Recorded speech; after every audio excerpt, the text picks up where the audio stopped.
the first time I was pregnant. It seemed very normal to me. I had the morning sickness, the exhaustion. But as we progressed, our OB noticed that Ella had a thicker neck fold. Our OB sent us in for a late-term ultrasound where they discovered Ella's heart was beginning to be in distress, and they noticed the bright spots from the calcifications. As soon as the tech left the room, we immediately pulled out our smartphones and got on the internet and typed in ultrasound, calcium, heart, and boom, one of the first things that popped up was GACI, which is generalized arterial calcification of infancy. Ella has ENPP1 deficiency. They were very hesitant to give us a lot of hope because the only other child that they had seen with this condition had not survived. We moved into the hospital for about 3 weeks. Mm-hmm. And she came out and she was pink and kicking. They were able to wrap her up and bring her over so I could actually see her little face. While she was in the NICU, they discovered through the heel prick that she had phenylketonuria, abbreviated called PKU. It means that she's lacking an enzyme that breaks down protein.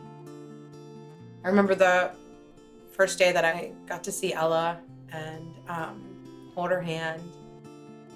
Later, they gathered us in this itty bitty room with more specialists than I can count. They kind of told us what they were going to be looking for and monitoring and coming up with an overall plan. She was on the biphosphonates, which was an intravenous drug, and it was showing some improvement. They were waiting to put her on another biphosphate. Right when we were about to do that, she developed NEC, which is necrotizing enterocolitis. And they assumed that because of the calcification in her arteries, she had reduced blood flow to her gut, and her gut shut off. It took, I think, 3 attempts over the course of 2.5 months. They took us in to see an x-ray result, and it was still to this day the best day of my life. You could barely see any of the calcium around her heart. We did a side-by-side before and after. Yeah, it worked. So 3 months of age, with all of this going on and all this behind us, we're home now for the first time with the baby. Bringing Ella home from the hospital was the best day, but it was also one of the scariest. I mean, she'd been plugged into a million different machines since the second she was born. Right out of the gate, when we left the hospital, we were back there 4 times a month for a long time, seeing various specialists. And now it's maybe 3 or 4 times a year. But I think what she has been through and all the challenges that presents to her on a daily basis, which are so far outside of the scope of what a normal child has to tackle every day, it's really given her some strength. Move those arms! Good job, Al! My parents say that I may be one of the only kids that have GACI and PKU. PKU affects my diet and the foods I eat because I can only have a certain amount of protein. For GACI, I take 2 types of medication.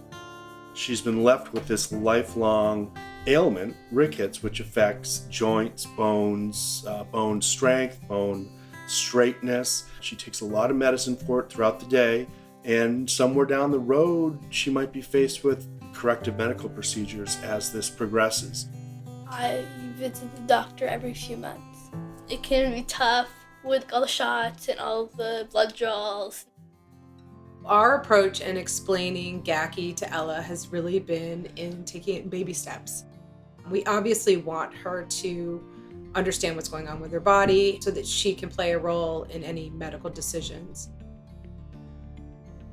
I've cherished watching her grow and develop passions for things and excel in certain areas and kind of find her own voice and lane. GACI Global has been a game changer. And everyone is going through the same process that Carrie and I went through, although now they are armed. Not only the people who are struggling with it, but the doctors have access to other names and other treatments and forums and seminars. As disheartening as it can be to see new members join and hear about more losses and struggles, I would hope that the fact that they have a community to carry them through this helps. It's such an impossible situation. What makes me want to talk to people is not a lot of people know about this stuff, and that's the reason why it was so hard for me and other people with GACI to be diagnosed. And more people that know about it, more people that can help.